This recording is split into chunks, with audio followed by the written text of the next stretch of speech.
Happy New Year! Yan ang magandang batian ng mga tao sa ganitong mga panahon. Maligayang bagong taon. Mahilig tayo na mag-anticipate, maghintay ng something new. Newness can change configurations kasi. Newness can bring about opportunities for new happiness. But Happy New Year could be born of happy new thoughts. Para sumaya, dapat pasayahin ang takbo ng isip. Happiness is caused by one's thoughts, thought patterns, attitude, heart.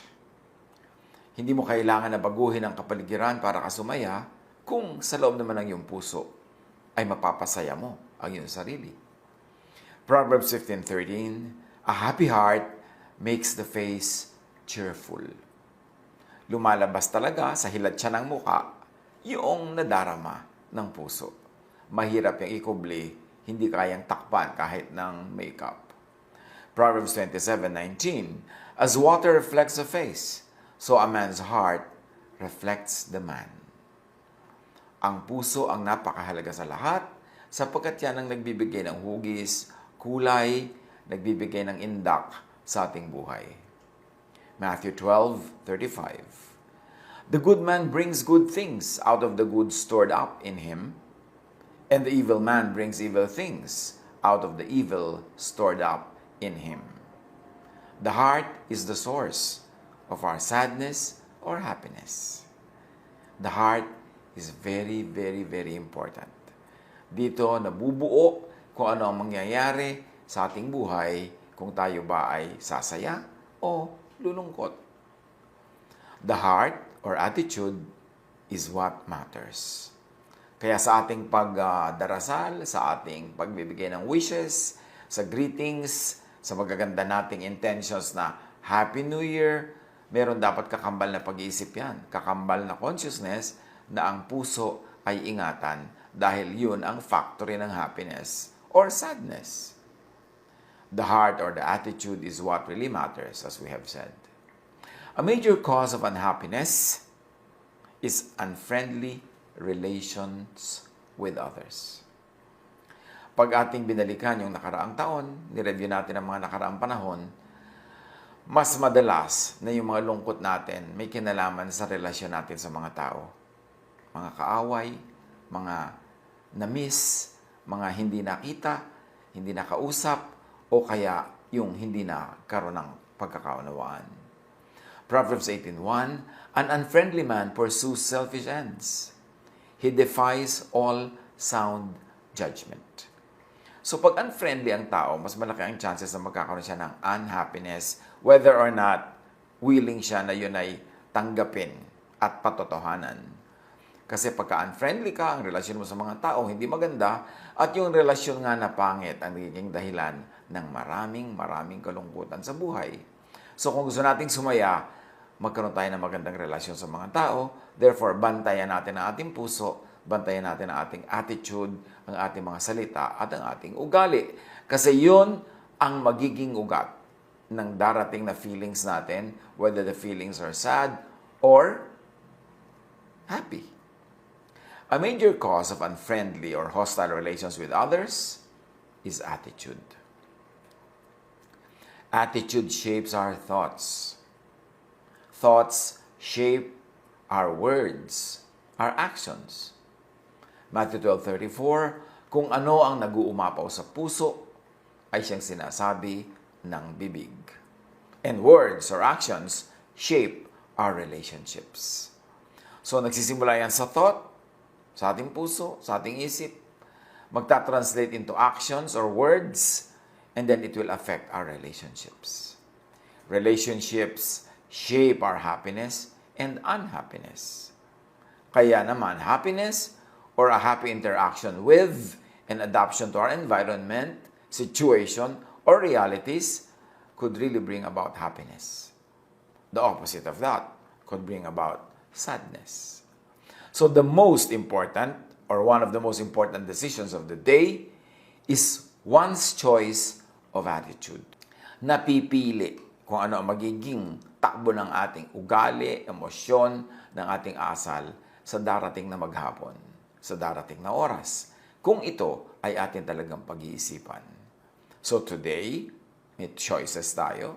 I can be kind or unkind, cooperative or uncooperative, patient or impatient. I could also be cheerful or gloomy, generous or selfish, humble or proud, easy or difficult. I can be friendly or hostile, a blessing or a curse. The choice is ours.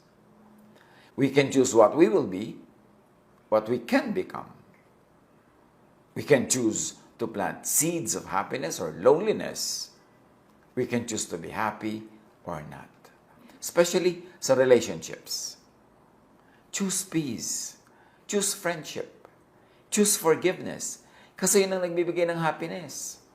Merong makapagtampo lang, makapagdrama lang, makapagmukmuk at makapagdabog lang, makikipag-away, makikipagkasira, magbabagsak ng telepono, magtatapos ng usapan na pangit, hindi maganda, pero ang mga susunod na oras, araw o linggo, bad ang kanyang mood, sad siya, o kaya guilty, o kaya nahihirapan. Why choose that? When we can choose to be friendly, lalo sa ating kamag-anak, kapamilya, mga mahal sa buhay, lalo sa iyong kasintahan o kaibigan, lalo sa iyong mga malalapit sa buhay, pwede ka namang pumili na maging maganda ang relasyon niyo o pangit. May ginawa siyang masama, pwede ka magpatawad o hindi. Nasaktan ka, pwede ka namang magpatawad o hindi. Pwede ka rin manakit din. But choose what will bring about happiness. And all the time, ang nagbibigay ng tunay na kaligayahan at kapayapaan, yung maging friendly ka, maging mapagpatawad ka, kahit pa nga nasaktan ka. Kasi nasaktan ka na, mananakit ka pa rin, makikipag-away ka pa, na doble-doble ang pain. Tapos, kahit naman makipag-away ka, dahil mahalaga rin sa iyo yung tao, kahit mo pa itatwa at itanggihan, kung mahal mo naman, mahal mo talaga, ikaw din na mahihirapan. So why choose to be sad? Halimbawa, hindi kayo magkikita ng ilang araw, ilang linggo o buwan. Bakit ka makikipaghiwalay ng pangit? Bakit ang last usapan niyo magiging pangit? Di kung ilang linggo, ilang buwan na may dala-dala kang bigat sa dibdib. Be wise. Choose happiness instead of sadness. And remember, it's not what life presents to us, but how we respond to it. Kahit ano naman ang dalhin sa iyo ng weather, sunny or rainy, dry or wet, hot or cold, yung pa ring attitude mo ang magsasabi kung ikaw ay magiging masaya o hindi. Kung magiging miserable ka or not. Because the same heat that melts the wax hardens the clay. So yung hindi heat ang point doon. You choose kung ikaw ay magiging wax o magiging clay. Have happy new thoughts. And how do you do that? Have a new mind. Kung yung nakaraang taon, marami tayong naging lungkot. Kung yung nakaraang mga taon, marami tayong naging mga miseries, mga pagdurusa, pag-aalala, pag-iisip. Palitan na natin ang paraan ng ating pag-iisip. Kasi most of the time, nasadlak tayo sa ganong kalagayan because of the way we think. Romans 12:2. Do not conform any longer to the pattern of this world or to the pattern of your mind, but be transformed by the renewing of your mind. So kung tampurista ka, syempre, ang laging dinadala niya sa buhay mo, lungkot. Palitan mo na yan, alisan mo na at bawasan mo na ang pagtatampo. Kung ikay maramdamin, kung ikay sensitive, medyo tibayan ang loob, medyo kapalan ang mukha. Para hindi siyadong laging nasasaktan, laging nagdurusa, lagi tuloy malungkot. Kung laging miserable ang buhay mo dahil malisyoso ang iyong mga interpretations na sinasabi at ginagawa ng mga tao, sobra kang defensive, madali kang magalit, palitan kung ang dinudulot sa iyo mo ay hindi kasiyahan. Renew the way you think about people, about situations you dislike. Kahit yung mga taong ayaw mo o galit ka sa kanila, kung hindi sila magbago, ang baguhin mo yung attitude mo sa kanila. Kasi yung attitude mo makaka-apekto sa iyo. Kahit ano pa sila, kung yung attitude mo positive, hindi ka magiging malungkot o hindi ka manenegate nila. So, be less self-centered. Be less opinionated. Mas maging open ka sa ibang ideas, ibang ways of doing things, ibang styles, para hindi ka laging nadidisorient. Philippians 2:3-4. Huwag kayong gumawa ng anuman dahil sa pansariling layunin o pagyayabang. Sa halip, bilang tanda ng pagpapakumbaba, ituring ninyong higit ang iba kaysa inyong mga sarili. Pagmalasakitan ninyo ang kapakanan ng iba at hindi lamang ang inyong sarili. Yung mga sensitive, mga maramdamin, matampuhin, yung mga mahilig na maghinanakit, magkaroon ng sama ng loob, actually, it springs from selfishness, from self-centeredness. Madali kang masaktan dahil iniisip mo, the world owes you a living. Madali kang magdamdam dahil iniisip mo, you deserve the kindness and goodness of the world. Madali kang magtampo dahil iniisip mo, you deserve to be noticed, to be given attention, to be pampered. Kaya madalas nagtatampo. Akala mo yung nagtatampo o nasasaktan ay mababa ang loob dahil mababa ang luha. No, it comes from self-centeredness. Na, huwag mo akong saktan, deserve ko maging happy, huwag mo akong iiwan, deserve kong samahan mo ko, huwag mo akong tatalikuran, deserve kong harapan mo ko. It's really self-centeredness. Kaya pag binago natin ang ating attitude, binago natin ang ating ugali, mababago ang ating asal, therefore, maiiba ang pananaw natin sa mundo at malay natin. Baka maiba rin yung kilos ng kapwa natin, ma-influence natin silang mas maging positive. So, love more. Love or at least tolerate the unlovable. Sino ang mga unlovable sa inyong buhay? Love more. Mas masaya mag-love kaysa mag-hate. At kung hindi mo talaga ma-love, at least i-tolerate mo. Pag tolerant ka, mas masaya ka kaysa sa intolerant ka. Happiness is greatly shaped by our relationship with life. With the Lord, of course, and with people.